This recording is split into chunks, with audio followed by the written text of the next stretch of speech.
Bueno, habíamos establecido una distinción entre el uso jerárquico de la violencia en casos de subordinación y habíamos dicho que en esos casos probablemente los ejemplos más propios eran la violencia en el caso histórico de la esclavitud en los Estados Unidos de raza y en la violencia doméstica.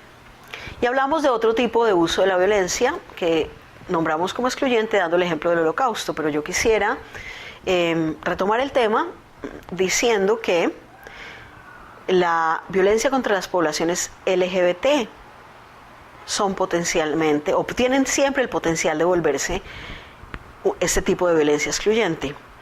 Ejemplos históricos están, pensemos, en momentos históricos específicos, la práctica de las lobotomías contra los hombres gay en los años 50 en Estados Unidos, como prácticas de conversión, en donde no se pretendía ni siquiera eliminar el cuerpo del otro, pero eliminar una condición del cuerpo, eliminar una condición del deseo.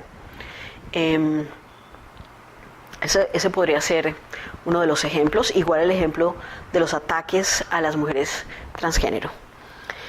Muy bien.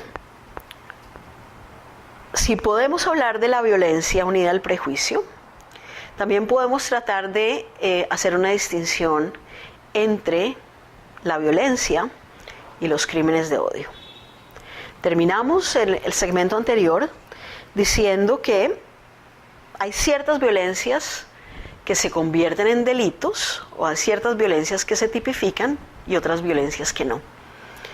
Eso de alguna manera ya es un ejercicio de valoración. Uno podría pensar qué es lo que hace en una sociedad que ciertas violencias importen más que otras.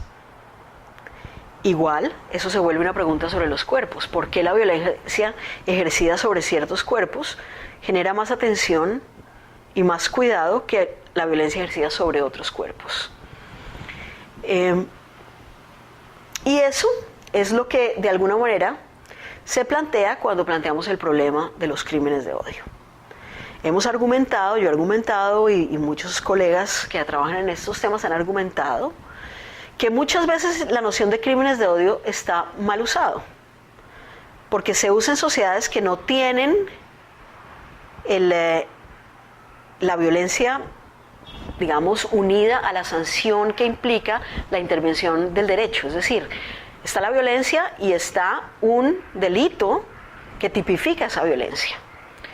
Podemos hablar, técnicamente solamente podemos hablar de crímenes de odio si existe eso.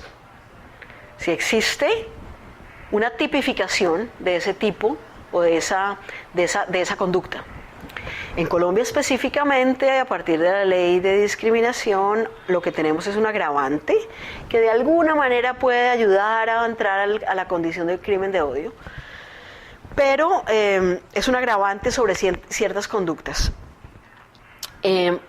Eso no quiere decir absolutamente que por tener ese tipo de tipificación estemos cubriendo todas las violencias, y mucho menos todas las violencias que se cometen por prejuicio.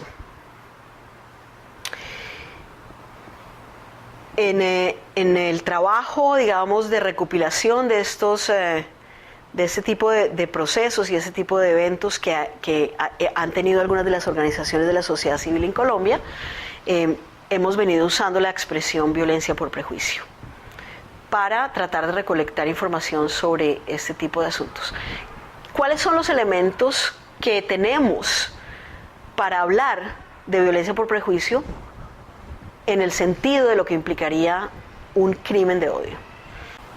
Básicamente, la noción de crimen de odio tiene su origen en los Estados Unidos, se asume a principios de los años 90 en una ley federal y después se ha extendido a otros estados.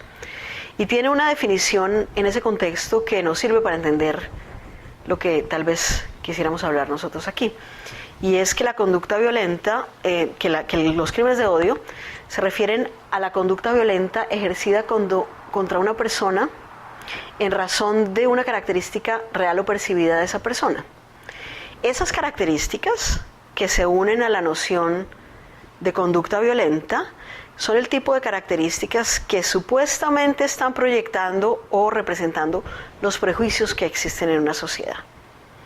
No todas las sociedades tienen los mismos prejuicios. Entonces, una de las primeras tareas que uno se tiene que poner cuando está pensando en este tema de la violencia por prejuicio y los crímenes de odio, con las delimitaciones técnicas de hacer intervenir el derecho entre la violencia y el crimen, es primero que todo hacer una identificación de cuáles son los prejuicios.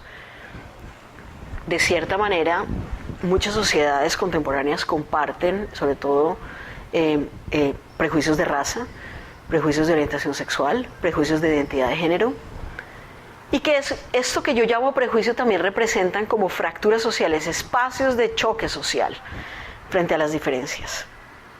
Ahora, el gran problema de los crímenes de odio, una vez la violencia se ha tipificado y se reconoce como delito contra alguna de estas características, las discapacidades, por supuesto, también la edad, el origen nacional, la religión.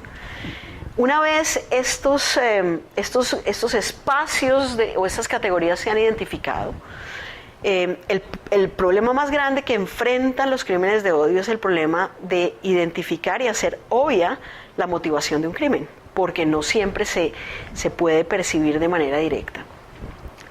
Lo que voy a hacer en este momento es mencionar brevemente algunos de los problemas que uno se encuentra en el momento en que quiere definir un crimen de odio.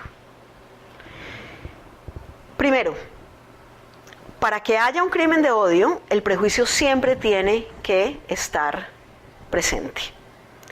¿En qué? El prejuicio tiene que estar presente en la selección de la víctima. Es decir, el perpetrador selecciona a la víctima en razón de una característica real o percibida de esa víctima. Pero tenemos un primer elemento que es problemático, pero que vale la pena mencionar, y es que esa selección de la víctima no siempre es una selección por odio, no siempre es una selección por hostilidad hacia esa característica de la persona.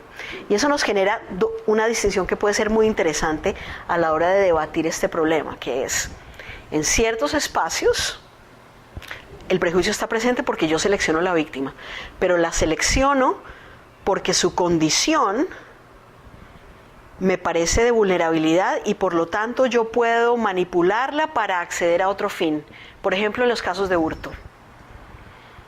En espacios profundamente homofóbicos, en donde uno tiene dudas de que la autoridad va a proteger a una persona que tiene una sexualidad no hegemónica, una sexualidad no heterosexual mayoritaria,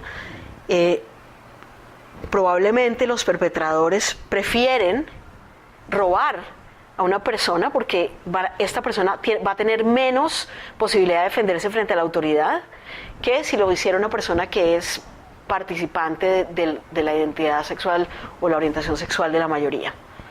En estos casos, la víctima se seleccionó por prejuicio, pero el fin del ataque es instrumental, es decir, voy a ganar algún tipo de beneficio con el ataque. Pero hay otros casos, y es lo que propiamente se llama un crimen de odio, que es cuando el fin del ataque es exclusivamente simbólico. Es decir, cuando yo ataco a una persona en razón de su característica real o percibida, la ataco para mandar un mensaje de terror a todos los que de una u otra manera pueden identificarse como pertenecientes al mismo grupo. Eso es lo que se llama propiamente un crimen de odio. Ahora, la diferencia entre uno y otro muchas veces está en una zona gris. Es muy difícil distinguir en muchas ocasiones entre un crimen que tiene un fin instrumental y un crimen que tiene un fin simbólico, aunque ambos se basen en el prejuicio. Propiamente, solamente, repito, el crimen de odio es aquel que es simbólico. Sin embargo, pueden intercalarse. Ese tipo de distinción es muy importante, hay que hacerla con peritos, hay que hacerla con ayuda de medicina forense, hay que hacerla con espacios de análisis sociológico, que este no es el momento en que lo puedo hacer, pero digamos, hay que hacer un trabajo sobre eso. Sin embargo, es muy importante tener en cuenta la distinción entre las dos cosas.